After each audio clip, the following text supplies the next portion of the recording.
conversation between a psychiatrist in the medical centre of the college and a new student. First, you have some time to look at questions 1 to 4.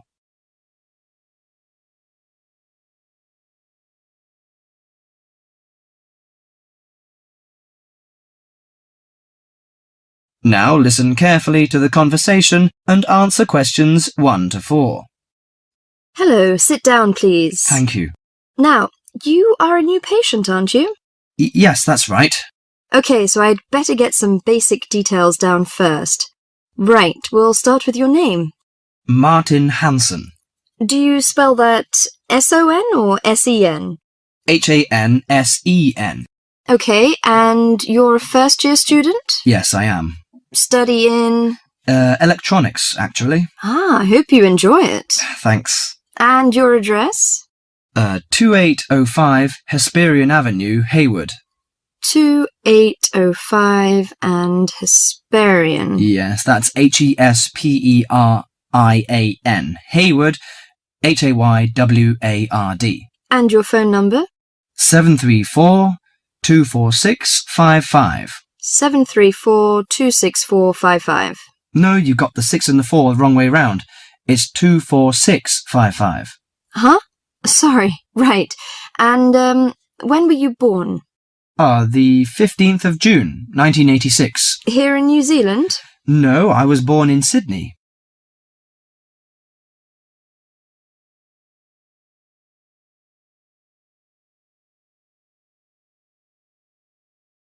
Before you hear the rest of the conversation, you have some time to look at questions 5 to 10.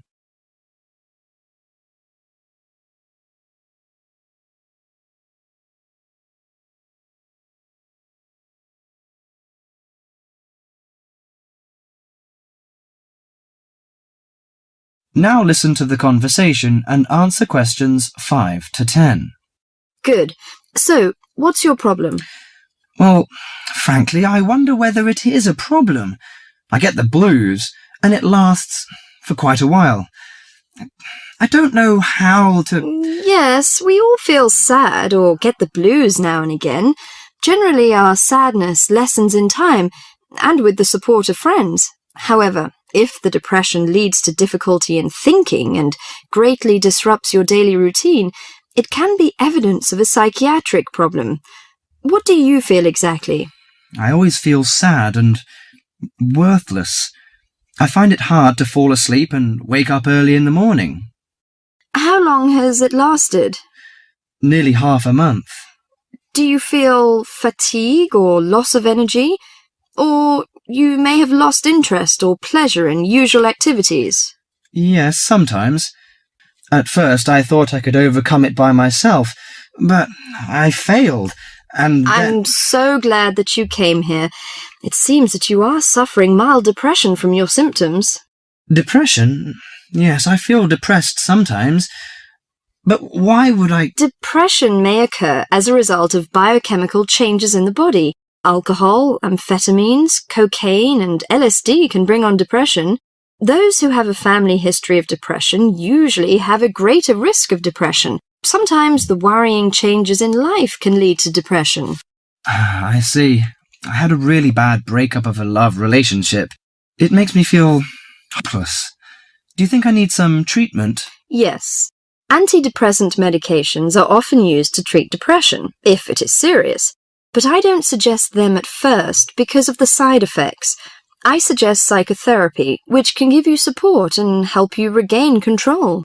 So do I need to come here every day? No, I will arrange counselling sessions for you, which will last 12 to 20 weeks. You come here once or twice each week.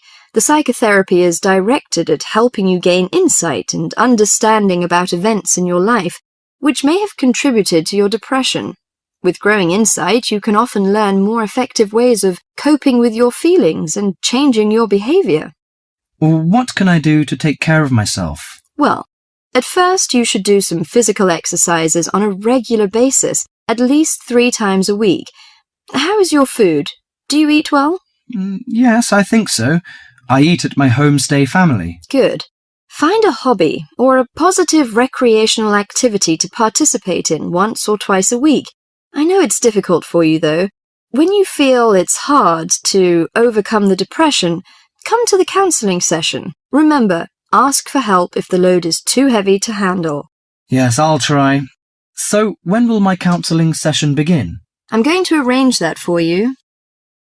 That is the end of part 1. You now have half a minute to check your answers.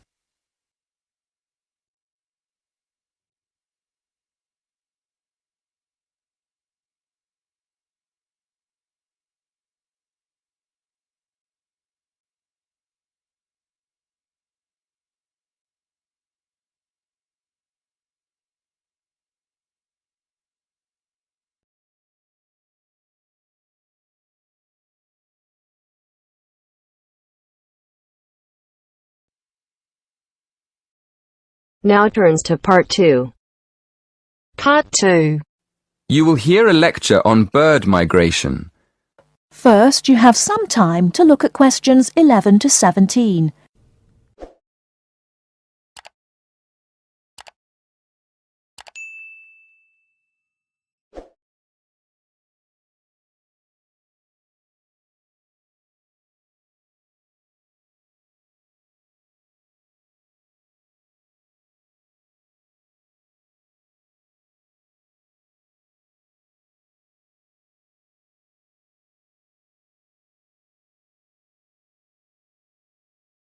Now, listen carefully and answer questions 11 to 17. My lecture this evening will focus on the migration of birds. That is, how birds fly in big groups from different parts of the world at certain times of the year. In the first part of the lecture, I'll talk about the reasons why birds migrate, when they migrate, and which parts of the world they migrate from and to. To start with, why do birds migrate? Well, there are two main reasons. One, they migrate to look for food, and two, they travel to parts of the world that are more suitable for breeding. In fact, these reasons are closely linked. As you can imagine, when birds are breeding, they need extra food to feed their young. And in the spring, in the cooler climates of Europe, there is a lot of food for birds, especially insects. So generally, during the spring, birds fly up from the tropics, which are hot, to cooler climates in the north. They stay there for a few months to bring up their young. And then, when the weather in the north gets cold in the winter, they fly back to warmer climates in the south. Now I'd like to talk a bit about how global warming has affected bird migration. One of the effects of global warming has been to make the spring come earlier in the northern regions of the world. When spring comes early, the plants and insects that birds need to bring up their young are also available earlier. Research has shown that quite a lot of birds have started to migrate earlier because of higher temperatures.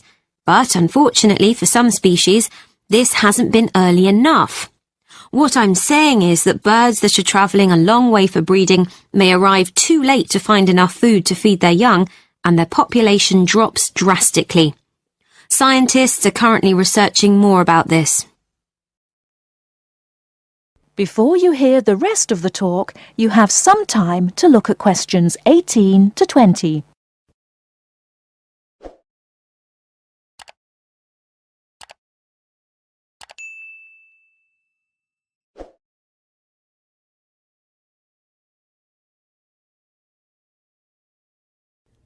Now listen and answer questions 18 to 20. Now, I thought I'd finish by just briefly describing a few different patterns of migration. Migration varies with the type of bird and the area they come from. For example, one kind of migration is partial migration. This means that some birds in a particular species will migrate and others won't. It usually depends on how the weather affects food supplies, and very often happens in the tropics. In another migratory pattern, a bird called an Arctic tern migrates the whole length of the globe, from the North Pole to the South. The Arctic tern travels between 12 and 15,000 kilometres each way when it migrates in a complete circle around the world. It's quite amazing. Right, and lastly, I'd like to mention a pattern which isn't nearly as spectacular, but is very interesting. And this is the way many birds migrate across North America. In this pattern, the birds fly northwards in the west of the country and then back south again in the east. So, if you imagine it, they're actually migrating in a circular pattern, like the hands of a clock, not in a straight line, as we might think. That is the end of part 2. You now have half a minute to check your answers.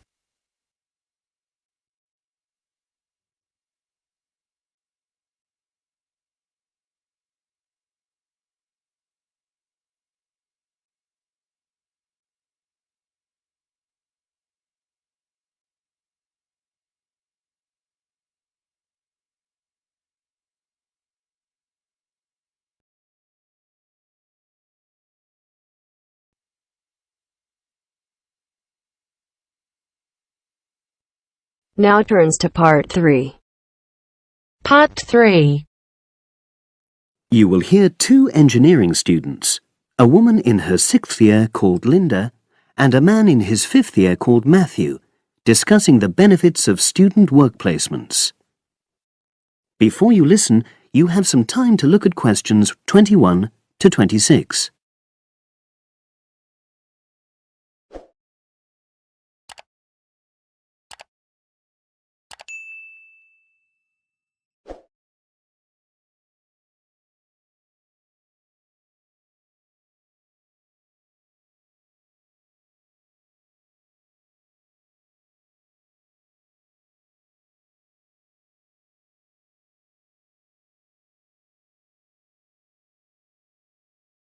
Now listen and answer questions 21 to 26. Hi, Linda. Can you spare a few minutes? Hello, Matthew. No problem. I just wanted to talk to you about temporary work placements. I've never really thought there was a good reason for doing one. I've got some savings, so I don't really need the money at the moment. But I've had an email from the university about a vacancy that looks quite interesting. You did a placement last year, didn't you? I did, yes. In my case, I wanted to find out if I was making the right career choice before I began applying for permanent jobs. I thought I wanted to work in car manufacturing, but I wasn't sure, so I applied to Toyota. What was the application process like? Lengthy. There were a lot of different parts to it. The dullest one was a psychometric test.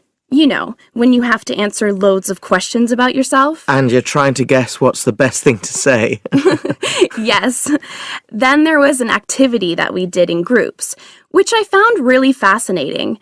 Engineers are renowned for being a bit unsociable, but I thought we made a great team. And we had an individual task too. We had to sort through various business documents and prioritize them. It was just like what you have to do as a student, really, just with different content. What exactly were you doing on the placement? I was helping to design some diagnostic software to identify any waste in the car assembly process. Do you mean waste of materials? No, time. Anything that can speed the process up helps to cut costs. How did the work placement compare to being a student? Was it hard work? Yes, it was. I'd had full-time work before. I've done various unskilled jobs during university holidays, and some of those involve long hours. So I thought I'd find it easy. I was wrong, though. I think when you're on placement, you're always trying to prove yourself. So you push yourself hard to succeed? Yes. But I got a lot of support from my employers. They were always helpful. And then, at the end of the placement, I was given formal feedback. Do you mean on your engineering ability? Well, no. I didn't really need that because we had team meetings every other day. And so I had the chance to discuss technical issues and ask about anything that wasn't clear. The evaluation was about general workplace things, like organizational ability, initiative, that sort of thing. I get the impression you think you benefited from the placement. Well, the best thing is that they've offered me a job for next year. Depending on my exam results, of course, but still. A permanent one? Yes. But apart from that, I learned so much. The industrial environment was much more demanding than the academic one, so my general skills improved, like time management, meeting deadlines. And on the technical side, I learn new software packages, like MS Project. Well, I think you've convinced me that work placements are worthwhile, but while you're here, can you give me advice on something else? Before you hear the rest of the conversation, you have some time to look at questions 27 to 30.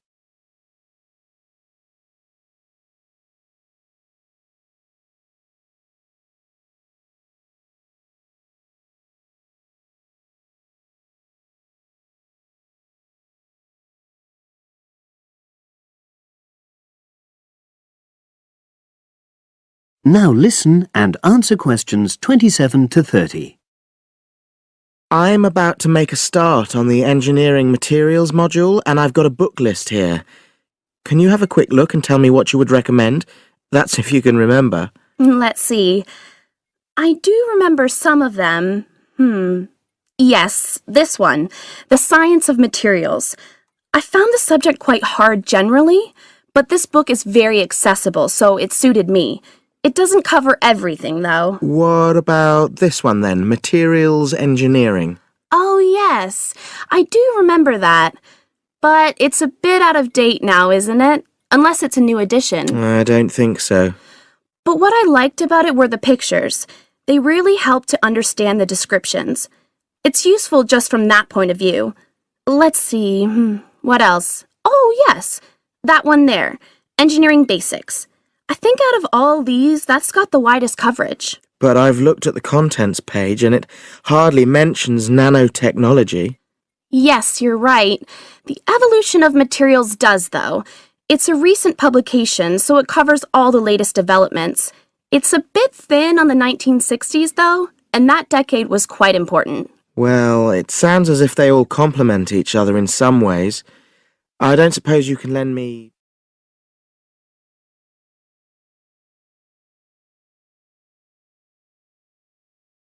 That is the end of part 3.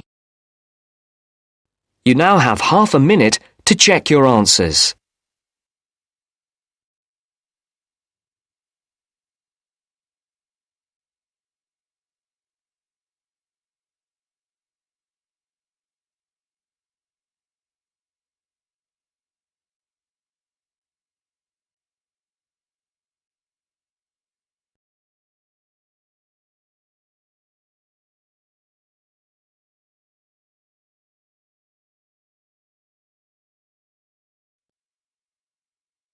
Now turns to part 4.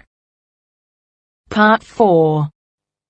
You will hear a lecturer in education talking about some experiments done in the USA to investigate the effects of reducing class sizes. First, you have some time to look at questions 31 to 40 on pages 71 and 72.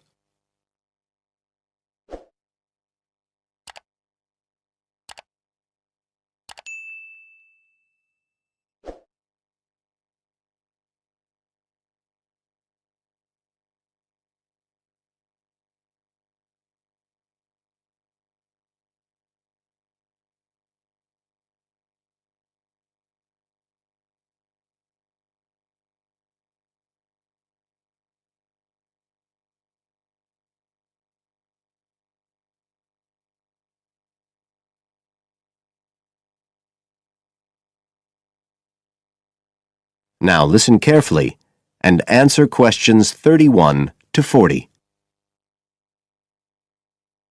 All over the world, there are passionate arguments going on about how educational systems can be improved. And of all the ideas for improving education, few are as simple or attractive as reducing the number of pupils per teacher. It seems like common sense. But do these ideas have any theoretical basis? Today, I want to look at the situation in the USA and at some of the research that has been done here in America on the effects of reducing class sizes. In the last couple of decades or so, there has been considerable concern in the United States over educational standards here, following revelations that the country's secondary school students perform poorly relative to many Asian and European students. In addition, Statistics have shown that students in the nation's lower income schools in the urban areas have achievement levels far below those of middle class and upper middle class schools. So would reducing class sizes solve these problems? Well, we have to remember that it does have one obvious drawback. It's expensive. It requires more teachers and possibly more classrooms, equipment, and so on. On the other hand, if smaller classes really do work, the eventual economic benefits could be huge. Better education would mean that workers did their jobs more efficiently, saving the country millions of dollars. It would also mean that people were better informed about their health, bringing savings in things like medical costs and days off sick. So what reliable information do we have about the effects of reducing class sizes? There's plenty of anecdotal evidence about the effect on students' behavior, but what reliable evidence do we have for this? Let's have a look at 3 research projects that have been carried out in the USA in the last couple of decades or so. The first study I'm going to look at took place in the state of Tennessee in the late 1980s. It involved some 70 schools. In its first year, about 6,400 students were involved, and by the end of the study, 4 years later, the total number involved had grown to 12,000. What happened was that students entering kindergarten were randomly assigned to either small classes of 13 to 17 students or regular-sized classes of 22 to 26. The students remained in whatever category they had been assigned to through the 3rd grade, and then, after that, they joined a regular classroom. After the study ended in 1989, researchers conducted dozens of analyses of the data. Researchers agree that there was significant benefit for students in attending smaller classes, and it also appears that the beneficial effect was stronger for minority students. However, there's no agreement on the implications of this. We still don't know the answer to questions like how long students have to be in smaller classes to get a benefit, and how big that benefit is, for example. The second project was much larger and took place in California. Like the Tennessee study, it focused on students from kindergarten through to grade 3, but in this case, all schools throughout the state were involved. The experiment is still continuing, but results have been very inconclusive, with very little improvement noted. And the project has, in fact, also had several negative aspects. It meant an increased demand for teachers in almost all California districts. So the better-paying districts got a lot of the best teachers, including a fair number that moved over from the poorer districts. And there were a lot of other problems with the project. For example, there weren't any effective procedures for evaluation. All in all, this project stands as a model of what not to do in a major research project. A third initiative took place in the state of Wisconsin at around the same time as the California project began, and it's interesting to compare the two. The Wisconsin project was small. Class sizes were reduced in just 14 schools, but it was noteworthy because it targeted schools at which a significant proportion of the students were from poor families, compared with California's one-size-fits-all approach. Analysts have found that the results are very similar to the Tennessee project, with students making gains that are statistically significant, and that are considerably larger than those calculated for the California initiative. Now, I'd like to apply some of these ideas to the latest.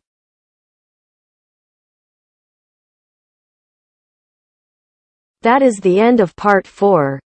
You now have half a minute to check your answers.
you.